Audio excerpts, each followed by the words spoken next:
प्रेम से बोलो कर्मा मैया की जय। तोर भक्ति लगावो मोर कर्मा दाईबो। तोला माथे नवावो मोर कर्मा मैया वो। साहू समाज के कुल देवी ते तोरे चरण पखारवो। तोरे भक्ति लगावो मोर कर्मा दाईबो मैया वो।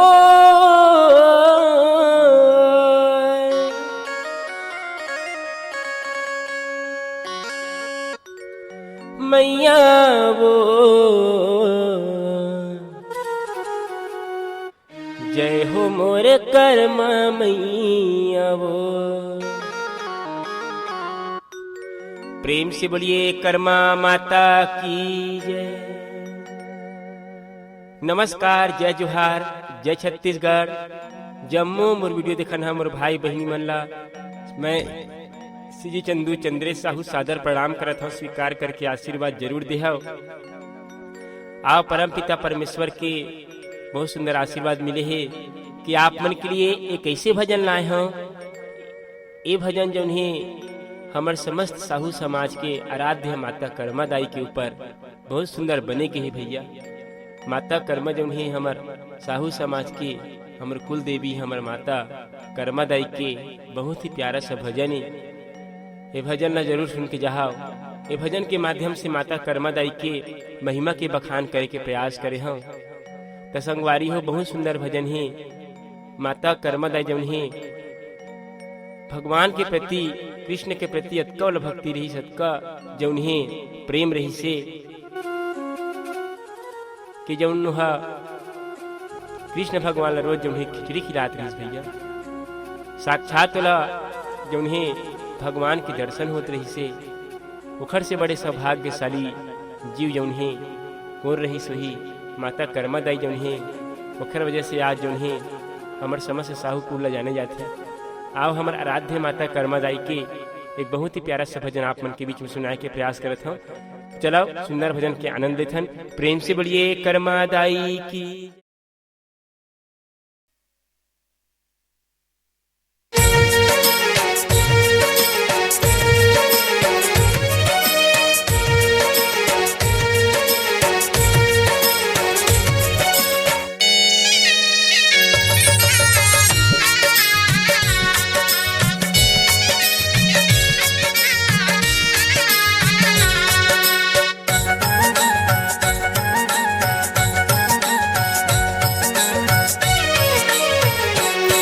तोर भक्ति लगावो मोर कर्मा दाईबो। तोला माथे नवावो मोर कर्मा मैया वो। साहू समाज के कुल देवी ते साहू समाज के कुल देवी ते तोर चरण पखारवो तोर भक्ति लगावो मोर कर्मा दाईबो। तोला माथे नवावो मोर कर्मा मैया वो।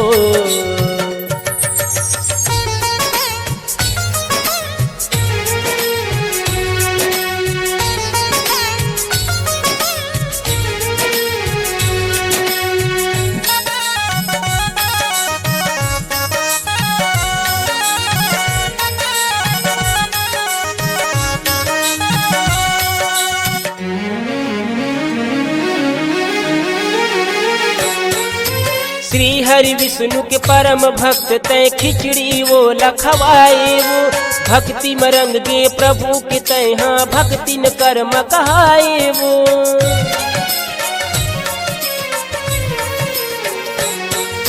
श्री हरि विष्णु के परम भक्त तय खिचड़ी वो लखवाई माँ।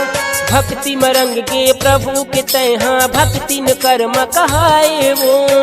तोर उपकार ला नहीं भूलन माँ, तोर उपकार ला नहीं भूलन माँ, चरण ममाथ नवाबो, तोर भक्ति लगाबो मोर कर्मा दाइबो, तोला माथ नवाबो मोर कर्मा मैया वो।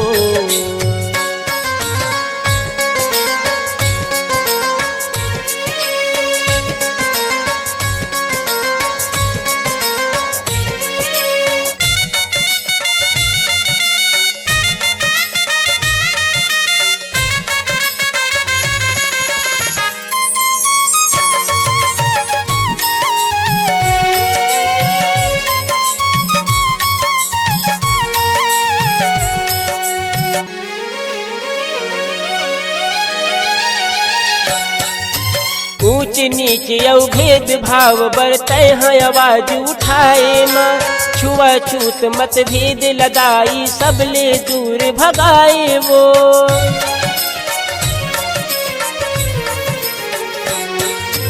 ऊंच नीच यौ भेद भाव बरतै हैं आवाज उठाए माँ, छुआछूत मत भेद लगाई सबले दूर भगाए ना।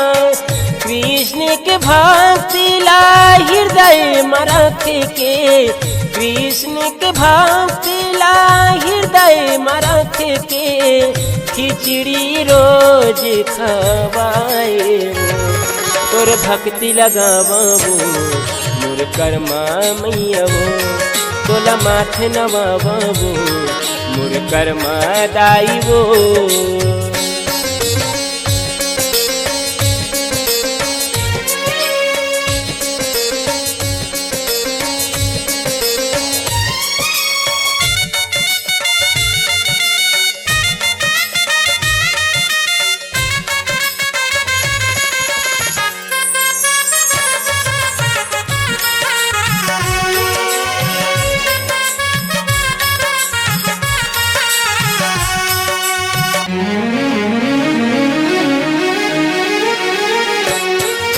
साहू समाज के हृदय मदाई तोर भक्ति है समाई, तोर अचरा के छै हम माता पुरखा जीवन बिताए हैं।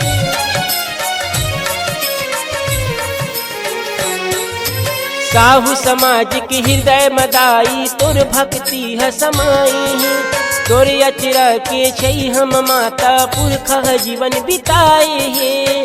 जय हो जय मोरे कर्मा दाई, जय हो जय मोरे कर्मा मैया, तोर भजन ला मैं गावो तोर भक्ति लगावो मोर कर्मा दाइबो, तोला माथ नवाबो मोर कर्मा मैया वो, तोर भक्ति लगावो मोर कर्मा दाइबो, तोला माथ नवाबो मोर कर्मा दाइबो, तोला भक्ति लगावो मोर कर्मा मैया वो, तोला माथ नवाबो मोर कर्मा दाइबो।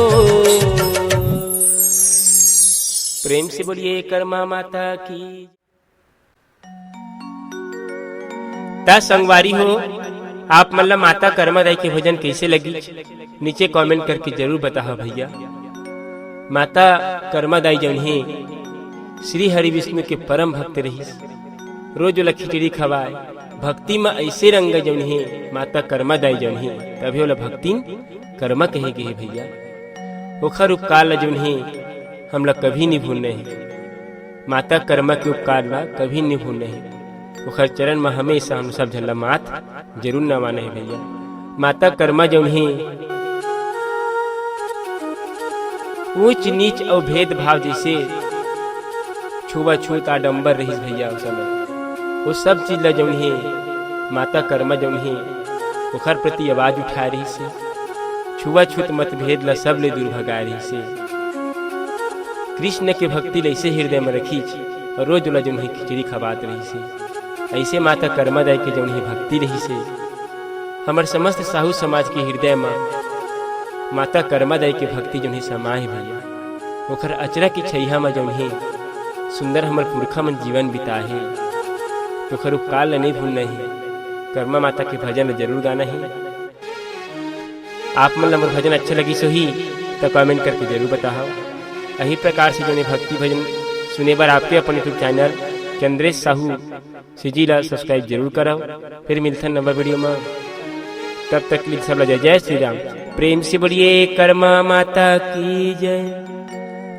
तोर भक्ति लगावो मोर कर्मा दाई वो।